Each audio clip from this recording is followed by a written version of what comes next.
Itu biasanya kita berikan bukti awal, dan bukti awal sudah dimasukkan. Kenapa kita masukkan bukti awal? Karena itu syarat. Dan ketika sudah ada tagihan, tadi sekitar 2.300.000, 2.800.000 lah. Itu berarti syaratnya udah lengkap. Begitu kami bayar, itu kan tinggal menomori untuk pengadilan. Kok nggak dinomori, malah dikirimi surat, gugatan Anda ditolak. Nah, ini pertanda bahwa memang seluruh pintu-pintu terkait dengan perjuangan mereka yang akan membuat Pak Jokowi rungkat tertutup serapat-rapatnya. Yang kedua, ini domainnya bukan lagi domain Roy Suryo. Maka kenapa Roy Suryo meminta itu tampilkan di hadapan publik? Kenapa yang butuh diyakinkan bukan hanya Roy Suryo. Kalau kemudian Mas Ahmad selalu mengatakan tunjukkan ke publik, ya hari ini pertanyaan baliknya pasti akan publik yang mana? Rakyat yang mana yang Anda wakili? Karena sama-sama ada rakyat ini. Apakah rakyat yang secuil itu kalian juga ini kan bukan siapa-siapa. Lagi pula kalau kita tracking, kalian semua satu persatu adalah orang-orang yang bermasalah di bangsa ini. Oleh karena itu pasti rakyat-rakyat yang ikut juga dengan legitimasi Anda semua ini adalah rakyat-rakyat yang juga memiliki otak yang bermasalah.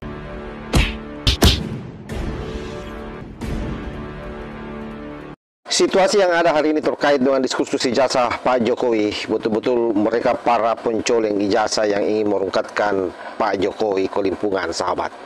Setidaknya ada dua video yang akan saya perlihatkan kepada sahabat-sahabat semua, bagaimana mereka satu persatu berupaya keras untuk keluar dari permasalahan ini, untuk lepas dari jeratan hukum.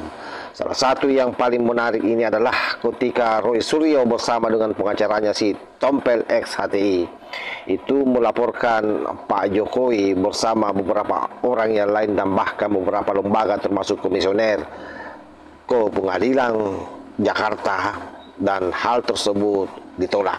Nah, ini pertanda bahwa memang seluruh pintu-pintu terkait dengan perjuangan mereka yang akan membuat Pak Jokowi rungkat tertutup serapat-rapatnya. Hal itu terjadi bukan tanpa alasan, sahabat. Yang jelas pasti karena mereka tidak memiliki legal standing. Yang mereka miliki hanyalah data-data fiktif, data-data yang mereka sendiri kelola, dan mereka sendirilah yang meyakininya bahwa itu adalah data yang betul-betul valid. Padahal seluruh ilmuwan, seluruh ahli, bahkan Mabes Polri melalui tim forensiknya juga sudah merilis bahwa ijazah Pak Jokowi identik. Tetapi karena dasar mereka memang dobol, mereka semua punya niat lain terhadap Pak Jokowi, punya niat lain terhadap negara ini, mereka tidak mau menyerah. Dan alhasil dia sendiri malu dengan apa yang menjadi tindakannya hari ini. Ada satu informasi penting. Jadi kan selama ini Saudara Joko Widodo selalu bernarasi akan menunjukkan ijazahnya di pengadilan. Ya. Dan hari ini saya selaku kuasa hukum Pak Roy Suryo dan kawan-kawan, tim mengajukan gugatan secara ikut ke Pengadilan Negeri Jakarta Selatan. Karena ada sejumlah tergugat, domisili hukumnya itu di Jakarta Selatan. Di antara yang kami gugat adalah Bareskrim Mabes Polri, Reskrimum Polda Metro Jaya, kemudian UGM, Wali Amanat UGM, Saudara Joko Widodo, Dian Sandi, Pak Iman Raharjo, ada 11 KPU Pusat, KPU Solo, KPU DKI Jakarta. Jadi tadi sudah sampai pada tahap pembayaran dan tinggal penomoran perkara. Tapi tiba-tiba akun ikut saya mendapat kiriman dari Mahkamah Agung yang berasal dari admin di Pengadilan Negeri Jakarta Selatan, gugatan kami tidak dapat didaftarkan. Alasannya yang lucu apa?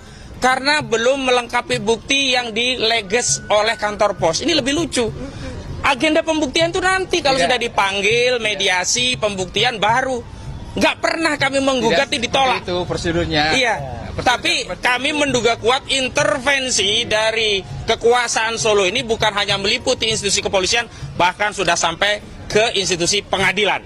Karena tidak lazim ya pengadilan itu menolak orang mendaftar gugatan. Karena asasnya hakim itu tidak boleh menolak perkara yang disampaikan kepada dirinya. Ini apa kepentingannya? Kok tiba-tiba menolak? Nanya bukti, uang agenda pembuktiannya nanti di sidang saja belum kok nanya bukti. Memang di ikut itu biasanya kita berikan bukti awal, dan bukti awal sudah dimasukkan. Kenapa kita masukkan bukti awal? Karena itu syarat. Dan ketika sudah ada tagihan tadi sekitar 2.300.000, 2.800.000 lah. Itu berarti syaratnya udah lengkap. Begitu kami bayar, itu kan tinggal menomori untuk pengadilan. Kok nggak dinomori, malah dikirimi surat gugatan Anda ditolak karena nggak ada bukti yang di Nezegel. Ini ngawur. Jadi Uangnya dikembalikan nggak, Pak? nah, uangnya memang katanya kalau perlu diambil silahkan ambil di pengadilan. Tapi terus terang kami akan mengambil upaya hukum terkait ini. Nanti tunggu apa yang akan kami ambil terkait tindakan pengadilan yang justru bertentangan dengan asas hakim itu tidak boleh menolak perkara yang disampaikan kepadanya. Demikian. Kita sudah menyaksikan bersama ya, bagaimana kebodohan itu mereka lakukan secara terus-menerus. Dan boleh jadi itu mereka lakukan karena betul-betul sudah sangat stres, sudah kelimpungan, sudah tidak tahu apa lagi yang dia mau lakukan. Tahu bahnya seperti orang yang lagi hanyut, dan akar pohon kecil pun dikiranya adalah tali yang bisa menyelamatkan dirinya. Itulah yang terjadi pada makhluk-makhluk ini semua. Nah, di sisi lain, kita cuma melihat bagaimana ketika si Tompel ini terjebak dengan pernyataannya sendiri. Di mana waktu itu dia hadir pada salah satu podcast yang dipandu langsung oleh Reza Indragiri. Di sana Tompel betul-betul kewalahan menjawab cecaran pertanyaan yang dikeluarkan oleh Pak Reza Indragiri. Dan pada akhirnya terkuat bahwa apa yang menjadi target mereka memang bukan persoalan hukum, ini hanya persoalan politik. Sehingga dengan adanya pernyataan dari si Tompel ini betul-betul memberikan legitimasi yang sangat kuat atas apa yang diucapkan oleh Pak Jokowi, bahwa ada yang sengaja memondongkret posisinya, termasuk keluarganya yang hari ini lagi memegang kekuasaan. Dan tentu ini memang kepentingannya jangka panjang. Sekali lagi bahwa hal ini terjadi, saya kira tidak berdiri sendiri. Ada banyak lembaga, orang yang bermain di dalamnya yang kira-kira dilatari oleh rasa sakit hati dan juga dendam, dan memang berniat untuk mengubur prestasi politik Pak Jokowi yang selama ini gue bilang, bayangkan 10 tahun menjadi pemimpin. Banyak program yang dilakukan yang memang betul-betul membumi di masyarakat dan dibutuhkan oleh masyarakat. Dan hal ini semua mau dihilangkan di kepala masyarakat, dan mereka menginginkan ijazah palsu inilah yang tersimpan di kepala masyarakat. Dengan begitu, upaya-upaya ke depan bagi Pak Jokowi dan keluarganya itu akan nol. Itu maksud mereka. Tetapi rupanya fakta berkata lain, sahabat. Dan sekaligus ini mengukuhkan bahwa situasi yang akan terjadi ke depan, manakala proses persidangan sudah selesai dan semua orang-orang ini masuk penjara, maka ini akan semakin membuat nama Pak Jokowi gemilang di mata masyarakat, bahwa Pak Jokowi adalah orang yang betul-betul bersih, orang yang betul-betul berintegritas. Nah, seperti apa videonya pada saat si Tompel dipermalukan oleh Reza Indragiri secara tidak langsung di podcastnya, ini kita simak bersama-sama. Tidak bertemu, anggaplah dalam sebuah ruang tertutup, Joko Widodo perlihatkan ijazahnya, Roy Suryo, Rizwan Syahipar lakukan pengecekan terhadap ijazah tersebut, selesai sudah. Dari kami. Ya. Pertama, tidak pernah ada tawaran itu. Yang kedua, ini domainnya bukan lagi domain Roy Suryo. Maka kenapa Roy Suryo meminta itu tampilkan di hadapan publik? Kenapa yang butuh diyakinkan bukan hanya Roy Suryo? Kalau kemudian Mas Ahmad selalu mengatakan tunjukkan ke publik, ya hari ini pertanyaan baliknya pasti akan publik yang mana. Karena itu saya memilih untuk menguncinya, dua pihak ini saya kunci rapat-rapat dalam sebuah ruangan, silakan tunjukkan ijazahnya, lakukan pengujian di sana, sudah selesai. Cukup kan? Enggak, karena hari ini klien kami ini punya tanggung jawab publik. Kalau itu sepanjang itu terbuka terbuka, disaksikan kamera, publik bisa melihat, oh oke, itu yang kami tunggu. Untuk apa? Untuk publik juga tahu bahwa prosesnya transparan. Sekarang begini saja Mas Ahmad. Ya. Setelah Rizwan dan Roy Suryo melakukan pengujian di tempat dalam ruang tertutup terhadap ijazah Joko Widodo, Kami nggak mau ada fitnah. justru nanti Roy Suryo dan Rizwan Syahipar mengumumkan ke publik. Kami nggak mau ada fitnah.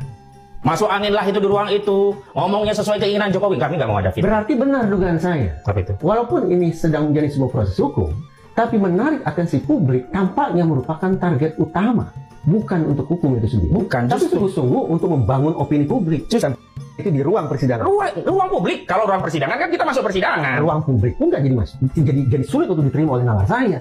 Ini kita ingin bicara tentang pengujian saintifik sebagai dasar kerjanya proses hukum, atau sebetulnya sekali lagi ini lebih pada untuk membangun opini publik. Jadi kalau membangun opini publik, ya ini politik, Mas Ahmad. Saya pikir hanya orang bodoh yang tidak bisa menilai bagaimana si Tompel betul-betul kewalahan dan betul-betul keteteran, serta di sana dia secara tidak langsung membuka boroknya. Di sana dia mempertegas secara tidak langsung bahwa sesungguhnya agenda mereka memang bukan agenda penegakan hukum, bukan agenda memperjuangkan kebenaran, tapi lebih pada agenda politik, karena selalu bicara soal atas nama rakyat. Tentu yang menjadi pertanyaan sebagaimana yang ditanyakan juga oleh Reza Indragiri adalah rakyat yang mana yang Anda wakili. Karena sama-sama ada rakyat ini. Apakah rakyat yang secuil itu kalian juga ini kan bukan siapa-siapa. Lagi pula kalau kita tracking kalian semua satu persatu adalah orang-orang yang bermasalah di bangsa ini. Oleh karena itu pasti rakyat-rakyat yang ikut juga dengan legitimasi Anda semua ini adalah rakyat-rakyat yang juga memiliki otak yang bermasalah, memiliki karakter yang bermasalah. Karena bagi kita yang waras ini, kalian ini tak ubahnya seperti orang yang stres, orang yang gila. Dan semua ini Anda lakukan, mudah-mudahan Anda sadari bahwa rakyat Indonesia menonton kalian, rakyat Indonesia menyimpan seluruh video-video pernyataan kalian yang saya kira ini akan sangat berbahaya untuk kehidupan Anda ke depan dalam jangka panjang, termasuk generasi Anda. Ini mungkin yang Anda tidak pernah pikirkan semua.